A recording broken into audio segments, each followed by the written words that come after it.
Hello, everyone. My name is Peter Cohen. I'm a technology editor at RCR Wireless News. Thank you very much for joining us for the Mobile Edge Forum, and thank you for joining us for this case study corner. With me today, I have Madden Thangavelu from Uber, Director of Engineering. Uh, Madden, please introduce yourself. Hi, I'm really glad to be here. I'm Madan, and I am currently managing the fulfillment systems at Uber. I've been here at the company 8 years, and we work a lot on very responsive apps and have a great interest in the edge. So let's get right to it. In this particular case study, we're interested in talking to you about how the edge is being used in real world environments. How different industries are using the edge is certainly fascinating because it's so varied and there are so many broad use cases. But to get right down to brass tacks, Madan, how is Uber using the edge? Yeah, I mean, like you mentioned, the what edge is means so many different things, and it's such a wide variety of things for everybody. So when I think about edge, there's just two principles that I'm always thinking about, which is in computer science and building large scale systems, we're always trying to say, okay, let's get computation close to data. That's all the big data systems do that, and then the other is get your computation close to your users, and that's where we do when you talk about central cloud, we get the data centers out in so many different geo regions. We get our CDNs, we get our point of presence. So in some sense, MEC is a new entrant into this, but people have been trying to achieve the various aspects of edge in production through these other means. And it's not entirely a new concept when it comes to B2C systems. Now, when you keep MEC aside for a second and draw parallels as to what kind of applications are trying to actually push this, compute closer and closer, or bring compute back from the devices. Today, we do things like the caching, and you probably heard about the way Netflix has built their Open Connect, where at the ISPs they cache their content in order to not have huge latency. So clearly, caching and those kind of applications have come into a lot of the B2C, and people have found innovative ways to push that around. And just one or two examples I want to talk because it will be interesting to see where MEC comes into a picture, because then there are things like POPs where people have put their routing technologies in. When a request comes, which data center to go, how do you terminate, TLS? And eventually, when you go into machine learning and stuff, we really gone all the way to the app, where you put your models on the app itself. So from a B2C perspective, all these different levels have a different use case. You don't clearly see caching put at your POP location, and vice versa. So there's definitely, even though compute is available at every layer closer to the devices, we really have to be, uh, thoughtful about why we are doing those computation and storage at different layers. So that's where it is. So what I would say is, from an Uber standpoint, we really pushed a lot of the edge in the current setup as it stands. But truly, there's this last leg, which we still have to explore. It's interesting because in a lot of the environments right now where edge technology is being used, AI, ML, IoT, in all of these places, there are commonalities, though, right? Like the large collection and aggregation of data, the need for analysis outside of the data center, correct? Yeah, there is. The data outside of the data center is a very interesting topic. I think that further goes a little bit into the privacy areas where you don't want to, gather all your data and store it, and especially if it's transient. You want to keep it as close. Today, a lot of those use cases happen on the device once you put privacy in, and there are constructs like federated learning, which were starting to pick up a few years ago, where you would not get the data back into your system, try to learn it on the device.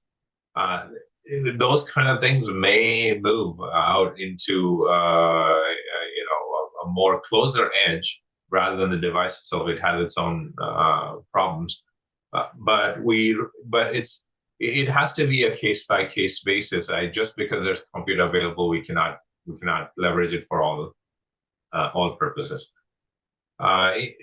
Practically, one use case that's interesting that I can call out is, especially in a company like Uber, the drivers are there, the riders are there. You're on the street. We have this case where GPS locations are extremely important to get on time. And if you think about round trip from a couple of continents across back into our data centers and back, where we have to process the GPS locations and then essentially stream it to the rider to know where the driver is, seems like a very straightforward use case, right?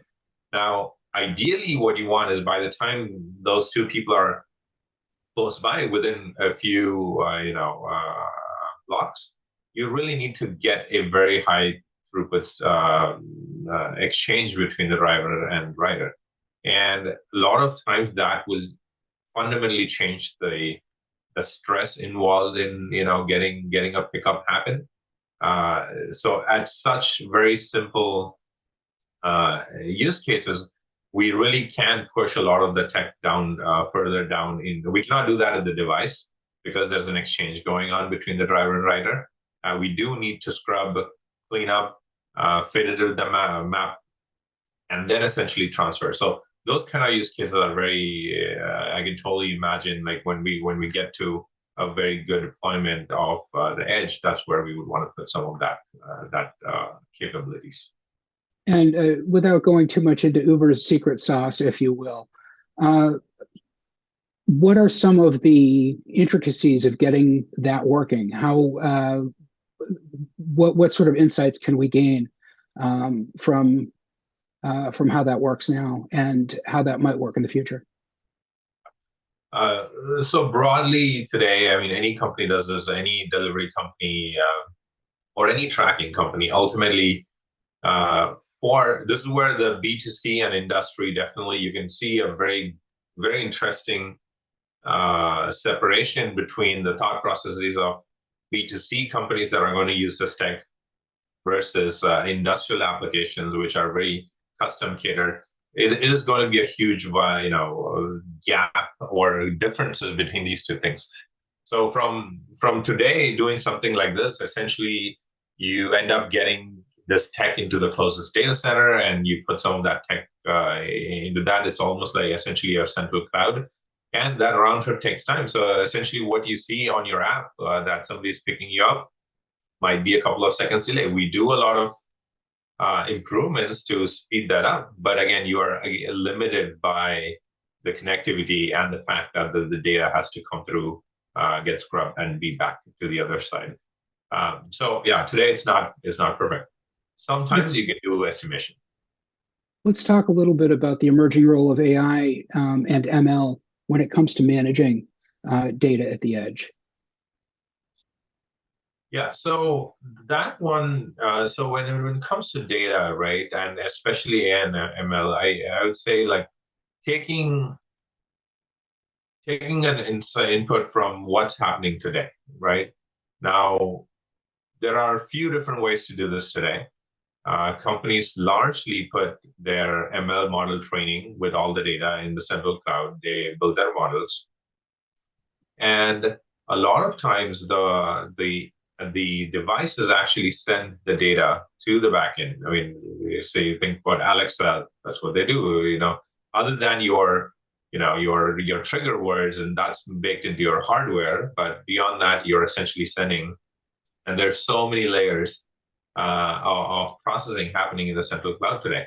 So that's one model, and the other one is clearly you have to put your ML model down into your app. And when you think about companies like Snap, when they do VR, you want to do object detection, you want to do, the angle. You can put a lot of that model down into the app. So now the question is, now if we put our edge somewhere in between and say, hey, we have the ability to do something more, what goes? Are you going to take the things that you're doing in the central cloud out into the edge, or are you going to pull the items that are on the devices back? Now, because consumer applications are mostly app driven and you have the ability to update and change and move at a relatively fast pace, that is going to be it has to have a step jump into moving that consumer app stuff. But if there's a hard device like your IoT device in your home that you don't have the ability to update the firmware, I think those are the type of AI that will have to move into this edge first, more than I would think the data center ML going to the edge on day one. And the reason I say that is, if something is already in the data center and that's doing your artificial intelligence, it likely is not in the most competitive advantage, right? I mean, if it's already taking that latency hit, your customers are okay dealing with that, then it's not needed. Like we once had, I think during the pandemic, we were doing some of the, hey, are you wearing a mask or not? Now, people could wait for a second to get the results saying, hey, yes, you're wearing a mask from your video or an image, and then allow you to drive. Now, that's not the competitive advantage of the company. So then those things don't have to move from them.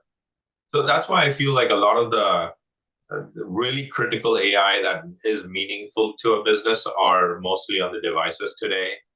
And those will be the ones that'll have to first move out, because now you get the leverage of moving fast. You don't have to wait for a device firmware update to get your AI out to the devices. So again, B2C versus industrial is going to be quite a lot. Let's talk a little bit about industrial. How does IoT especially factor into the use of edge technology? The IoT in the industrial is it further bifurcates in so many different ways as well. Like I was talking to folks at Walmart who do their refrigeration and a lot of these devices in house. They collect data from that, put that into figuring out what's the optimal runtime for energy consumption, the device lifetime and whatnot, and make optimal use of those systems. Now, when you do those kind of things, now people have choices whether they're going to deploy that software in their physical location on site, where they can throw in the hardware in those warehouse locations. And I had talked similar to people in Amazon. They do again put some of those systems directly in the warehouses. And now from there, if you go into a little bit more industrial, where there are non-static IoT devices that are mobile. Let's say, for example, in a city, we want to do for the food delivery autonomous vehicles, right? Now, those are again very restricted within geography. You can consider that B2C ultimately, but let's say it's more industrial from a system perspective. You have choices like build your own private 5G plus put the data in the provided edge from building your own 5G, right? So, and that may be a competitive advantage to do that for something like an autonomous delivery for food. So even within industrial and IoT, there are going to be these segmentations of on-prem versus putting something in the MEC. And definitely, MEC is competing with a lot of these use cases that are currently living on either side of it, and we need to figure out what's the right use cases that can run it. I'd like to ask you a question that's come up in a few different sessions today. How does 5G change the value proposition for Mac? Yeah, 5G in a lot of ways, the way I abstract this from a thought process is ultimately it's going to give us a lot of high bandwidth communication. So if you think about traditional, your data center deployments, your edge deployments in that more traditional sense, you essentially can once you add a high throughput connectivity between two of those nodes, things open up. You can now additionally put your data and compute slightly in different locations. And if you think about some of the Google Pop examples that I was talking about, again, you have a backbone that's pretty high throughput. So 5G, my mental model of that is, hey, you are now able to assume pretty high connectivity. So just throw in another wire from your IoT devices to your compute or the rest of the network. And the same thought process of, okay, now that you have a high throughput connectivity, what can give and what essentially that high connectivity can unlock. That's essentially the game changer there. And I still think a lot of the 5G innovation is, and especially within the context of edge, is ultimately going to bring a lot of the on-device computation out, where it's not absolutely critical to be on device, which today there's no out, but 5G is going to enable that.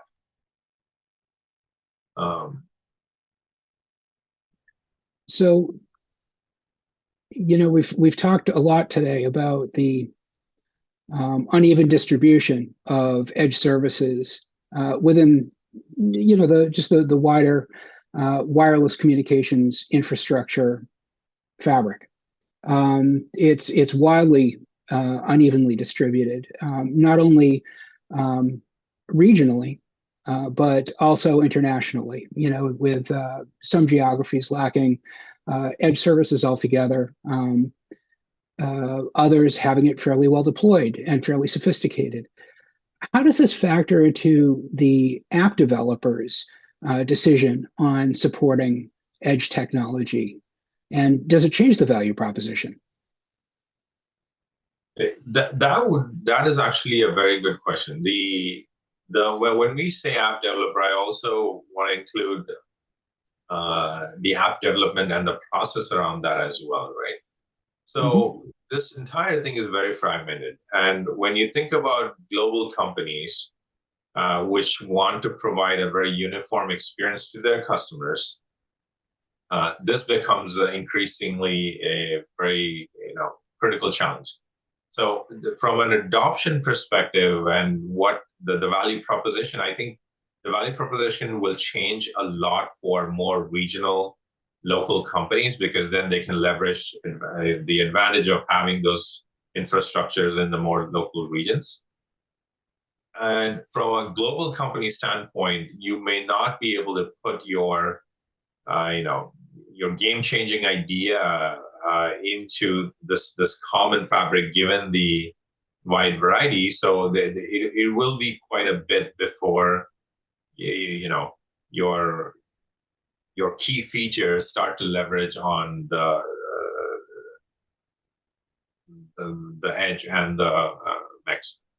The other side of the story also is, I think, the tool sets that are to be built to make use of this. Now, from the cloud perspective, over the last few years, things have been commoditized quite a lot. Like whether it's your authentication, monitoring, your log aggregation, your deployment with containers. A lot of those have been abstracted out more and more over the years. And at this point, I would say that in order for Mech to really hook into, from a developer toolset standpoint as well, getting those tool chains to be on the same language that the rest of the central cloud ecosystem speaks would be the best bet to move that and let app developers just not think about it essentially and use it out of the box. And I think some of the AWS integrations with Verizon is starting to enter in that direction where people are still going to be interfacing with the AWS tool set, but then behind the scenes, they are going to get access to this one another edge deployment. So those would be interesting. But again, both the tool set has to be homogenized within the known set of things. And then a lot of the integrations have to come together in order to truly put your most meaningful feature to leverage this setup. Otherwise, it'll be one of those nice to have features that'll be experimented before it goes mainstream. Let's talk a little bit about the work that needs to be done around there. One conversation that comes up repeatedly in this area is the need for better edge federation, homogeneity, if you will, between different cloud service providers and so on. I'd love your perspective on that. Yeah, I think we definitely need to reach a certain amount of critical threshold where networks cannot have these. I know Azure does certain partnerships with certain networks, and I think so. A lot of these hyperscalers really need to get a certain amount of critical mass to have a decent coverage of your end customer base. That's when large companies can be like, okay, cool, well, let's go ahead and use this in order to talk to, say, 95% of our customers. 5% is okay, right? So there's a certain inflection point, so that definitely needs to be achieved. And then additionally, another thought process is like once you have a lot of private 5G players coming in and that fragmentation further appears, it'll be even harder to get more integrations done, because you can imagine now people being further, in different kind of setup. So it is going to be a challenge. My hope is that we get to some, and there are works already in the community, but essentially getting to an open integration strategy that is meaningful for anybody to hook into that out of the box. In the traditional sense, if I want to draw a parallel, when TCP/IP and the standard HTTP existed as a protocol, but somewhere along the line, everybody aligned on this pseudo REST as a mechanism for API interactions, right? So in some sense, there are a lot of these foundational tech that's going to be there you cannot break that protocol, but somewhere at a higher order in your layers, we need to get to a open spec that people can more seamlessly hook into these hyperscalers for the more mainstream companies to adopt them more seamlessly. That'll be a challenge. Parallel to that, there's a conversation to have around the need for specific industry standards to expose and further evolve some of this technology as well. For example, 3GPP continually rolls out new releases, but we need to get those new releases onto the silicon that's being used in data centers in order to expose this functionality further, and also, in radios and so on. Isn't that right? Definitely, yeah. That needs to catch up, and with this explosion of 5G and ideas around that, I'm also thinking consumer tech and the mobiles and the radios in them. I mean, the idea of SIM being a physical thing to identify, and if you have like an app that relies on connecting to that app's private network in order to host some computation, that's just not possible in today's technology. Like from my iPhone, I have eventually we need to get to an eSIM and be able to have multiple radios at the same time. And I think a lot of those advancements that really can put the compute in the mix has to evolve, and it's still not there. And the same thing, like you said, it's on the data center as well, and it's to evolve. But the largest leap will be done on the industrial IoT, which you have control over. So B2C will take its time to get there. Yeah, it occurs, I think, to a lot of us that specific vertical industrial solutions many times drive the adoption of new technology and new processes that end up getting widely used. Without really blue skying or anything, do you see that sort of evolution from where you're sitting?